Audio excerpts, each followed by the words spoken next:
The Week in Doubt, episode 274. Hey everyone, I'm Phil Albertelli, the host of The Week in Doubt, a podcast for atheists, agnostics, and whoever. Before we start, I'd like to thank friend and listener Matthew Scharnweber for becoming a Patreon supporter. I had recently lost a couple of Patreon peeps, did I just say peeps? So it was a good morale boost to see someone hop on board. So thanks, brother, much appreciated. Also, I'd like to thank Brett Brewer for liking the Week in Doubt Facebook page. So we're up to a total of 169 likes now. I can remember back to when I was struggling just to reach 80 likes. So 169, pretty cool. I have no delusions of grandeur. I know it's all relative and that's still a pretty small figure for likes on an official Facebook page. But hey, I'll take it. And if there's one more kind soul out there who'd like to give the page a like, maybe we can get it up to a nice round 170. But let's see, I don't think I have any corrections to take care of, so let's just move right on to the news stories. And in fairness, these two stories might be a little old now, maybe a week or two old perhaps, but they really interested me, and I wanted to cover them sooner, but things got a bit derailed with all that flat earth stuff. If you're a regular listener, then you're probably well aware of what I'm talking about. It wasn't something I had initially planned on, but I ended up having to devote the last two episodes to tackling flat earth claims. And hopefully it's something I won't have to do again for quite a while. So I absolutely love this first story, and I was dying to cover it. When I say I love it, that doesn't mean that I condone or approve of the destructive behavior of some of the people involved in the story. Certainly not at all. It's just that the story as a whole is so weird and bizarre that I was magnetically drawn to it, and I knew I wanted to cover it. And this is from Reuters. And this is actually dated January 18th, so it was a little more than 2 weeks ago. Protesters yanked down angel sculpture in Athens, saying it looks like Satan. And this is Athens, Greece, not Athens, Georgia, or anywhere stateside. The article begins, Athens, Reuters. Black-clad protesters in southern Athens have torn down a red sculpture shaped like an angel and broke its wings in a fresh act of violence against an artwork critics liken to Satan. And here's a caption beneath a photo. A red angel-shaped statue called Phylax by Greek artist Kostas Georgiou, I'm probably butchering that, is seen in southern Athens, Greece, December 28, 2017. Protests against the 8-meter-high sculpture called Phylax, which in Greek means guardian, have ranged from throwing white paint and spitting at it to attempting to exorcise it with a Greek priest sprinkling holy water. It was displayed in early December in a busy area in the coastal suburb of Falero, probably butchered that. Protesters have included some residents, religious conservatives, and supporters of far-right political groups. Late on Wednesday night, a group of 10 to 15 hooded persons tied it to the back of a truck and drove away, pulling it down. Mayor of Falero, Dionysius Hatzidakis. For a guy who has trouble pronouncing names, this is quite the obstacle course. But anyway, told Real FM. Its wings are now broken, said Hatzidakis, who has filed a lawsuit. It has been severely damaged. So if we don't like something, we destroy it for political purposes, Hatzidakis said, adding that he suspected the attackers were far right.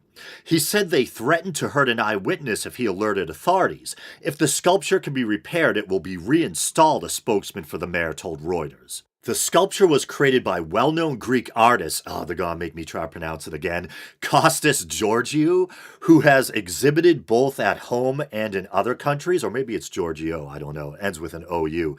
He told Nikos.gr, probably some kind of Greek online publication, that Phylax, and I love that name, Phylax was transferred to a safe place, and that he hopes, quote-unquote, the evil shall not prevail. All this violence against the sculpture since the first moment it was installed has left me speechless, he told Reuters. It should remain down on the ground as a memorial to the irrational rationale. And I love that, the irrational rationale. And obviously it should go without saying that I don't approve of some superstitious mob attacking and damaging an artist's creation. Obviously not. Both, coming from the point of view of, I hate calling myself an artist, but it always sounds pretentious, but for lack of a better word, an artist. And also as an atheist, it kind of offends me on those two fronts. But I have to stop just to give my personal take on the statue. It is so bizarre. I'm looking at a picture of it right now, and I'm just trying to think how to describe it. If any of you listening are old enough to remember Gumby, it kind of looks like some weird gangly thing that should be like in a claymation Gumby movie or something. On the other hand, it kind of creeps me out. When I was a kid, I used to have nightmares about faceless mannequins and stuff, and it kind of has that creepy, blank mannequin feel to it. Yeah, so it kind of has this weird, gangly, almost androgynous human body or, human anthropomorphic form. And it's sitting cross-legged on a metallic pillar or cylinder. Then it has like well-defined angelic or bird wings and a really weird neck and head. It almost looks like an elongated neck terminating in kind of like a hooked turkey beaked type of head, like a very bird-like head, and yet it doesn't seem to have any facial features. So I don't know, it looks like some kind of weird gangly red chicken man or something. Really weird. Almost for a fleeting second, I was going to joke that I was almost sympathetic to those wanting to tear it down, but not because of religion. I was going to say, like, tear it down because it's bad art or it's going to give some kid nightmares. Some poor Greek kid growing up to be as neurotic as I am because of the gangly red chicken man. But obviously, kidding. And I feel kind of bad even jokingly referring to it as quote-unquote bad art, because I think often, whether or not a piece of art is good or not is subjective. And even though the style might not really be to my liking, I'm sure a lot of creativity and time and artistry went into making this thing. But me personally, even though I'm an atheist, I'm also maybe more of a traditionalist in a way when it comes to art. There are some kind of modern and abstract artists or artworks that I do kind of like, and I became more open-minded to some of that during my time in design school. But still, I really like art from the classical world. I like Renaissance and medieval art. And I'd probably prefer an angel that was inspired by, earlier, medieval or Renaissance art, or that was just, in general, more traditional looking, or at least that maybe had a more human head and not a chicken head, and maybe looked like it hit the gym a little more. The weird chicken man isn't necessarily for me, but that being said, I do think it's really shitty for these people to attack it because of these superstitious religious beliefs that they're harboring. In a way, it almost reminds me of those disturbing ISIS stories I used to cover about how they were destroying these priceless, irreplaceable ancient artworks and monuments. Because why? Because they didn't fit in with their grand Islamic vision of how the world should be. In both cases, examples of small-minded, ignorant people destroying that which they don't understand. And so this next story also has to do with Satan. I don't believe in the literal devil, obviously, but Satan, for me, is just an incredibly fun topic. Could talk about Satan all day. So this one is from 9news.com. It looks like they must be an NBC affiliate. And it's entitled, Satanic Temple Beats Missouri in Showdown Over Abortion Rights. And this is dated to January 24th. The move comes after a showdown in the Missouri Supreme Court after a group called the Satanic Temple fought the state's abortion restrictions on behalf of an anonymous woman. Let's see. Jefferson City, Missouri. On Wednesday, Missouri Solicitor General declared ultrasounds are not required to obtain an abortion in Missouri, according to a press release from the Satanic Temple. Their attorney argued the imposition of an ultrasound and the opportunity to hear the fetal heartbeat were both medically unnecessary and a violation of her personal religious beliefs. The attorney asked judges to block the state's mandatory 3-day waiting period for abortions and a requirement that doctors giving abortions also give women a handout that says, quote unquote, the life of each human being begins at conception. The issue arose during oral arguments in the Satanic Temple's lawsuit, which argues that state interference with the ability for its anonymous member to terminate her pregnancy violates her rights under Missouri's Religious Freedom Restoration Act because that interference has no medical or other compelling purpose. The lawsuit also said Missouri regulations violate the First Amendment rights of the Satanic Temple's members. According to a press release from the Satanic Temple and an audio recording of the arguments published by the court, justices of the court asked the state's representatives if, in quotes, it's the position of the state that an ultrasound does not have to be conducted unless a person says they want the opportunity to hear the fetal heartbeat. Missouri Solicitor General affirms that the state's interpretation of the statute is that women only be offered the quote-unquote opportunity to have an ultrasound and listen to the fetal heartbeat. And if a woman declines hearing the audio, the ultrasound need not be performed and the requirement has been satisfied. And most of you listening are probably already familiar with the Satanic Temple, but just in case, I'll read this next part as well. What is the Satanic Temple? The Satanic Temple is a non-theistic religious organization dedicated to satanic practice and promotion of satanic rites. That's a little vague or non-specific. Members of the group don't believe in literal Satan, but see the biblical Satan as a metaphor for rebellion against tyranny. Yes, so I mean, they're essentially a secular or atheistic or kind of a humanist, perhaps even, organization, very dedicated to separation of church and state issues, etc. Yeah, so I really like the work that they're doing, and at some point I'd still like to try to score an interview with Lucian Greaves. We'll see what happens. And I should mention that once again, I am drinking rum and coke from the Krampus mug that I bought from the Satanic Temple. And why not do one more satanic news story? And this one comes from The Sun. I think I've asked this before of my UK listeners. Is The Sun a reliable publication? I know there's some publications on the other side of the pond that are considered kind of tabloid. But I've noticed the same story is reported elsewhere as well, but it's coming from The Sun. So I guess in case it's a rag, take it with a grain of salt. But the same story is coming from multiple online sources or publications. So it's entitled Satanic Suicide Pact. And this dates from around the beginning of January.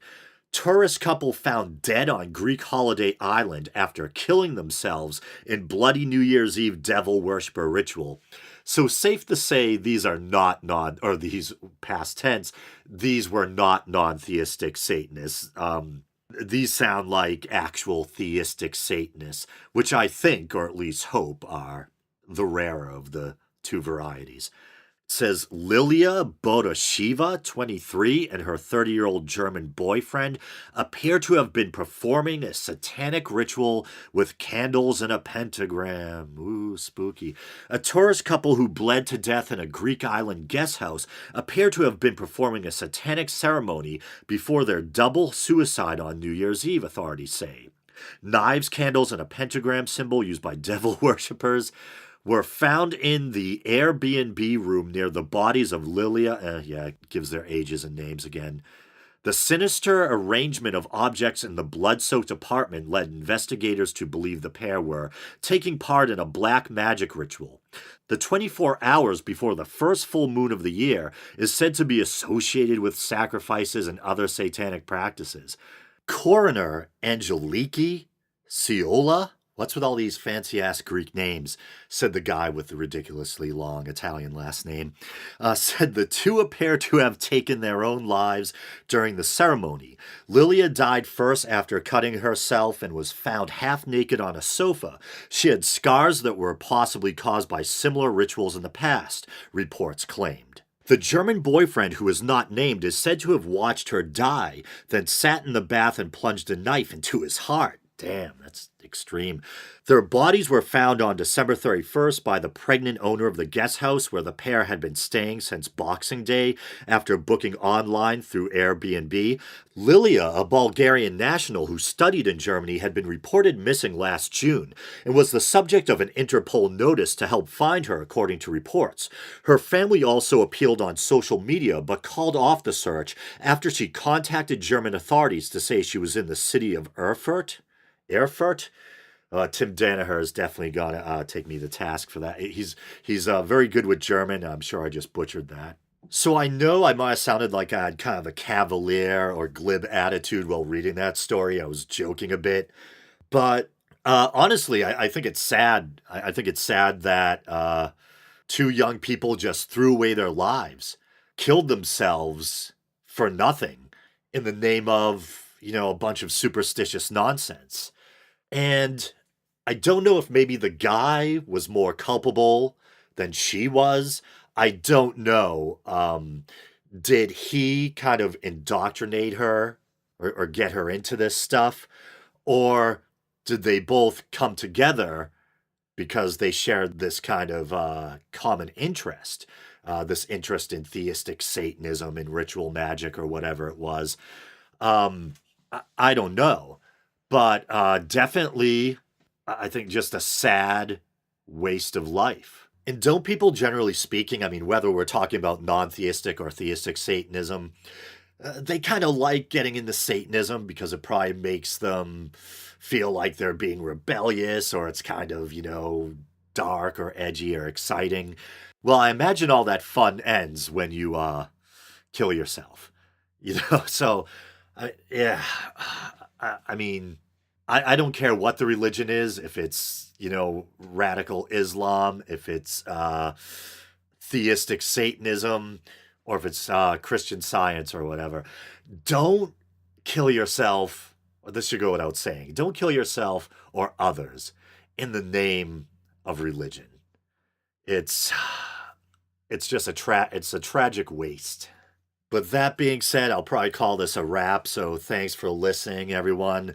You guys know the drill. Please like the Facebook page. Let's get us up to 170. Now that we're done talking about all those dead people, let's do some shilling and plugging. I know it's always a little, always comes off as a little crass when you get into the plugging right on the heels of, talking about people who lost their lives in some tragic way or whatever.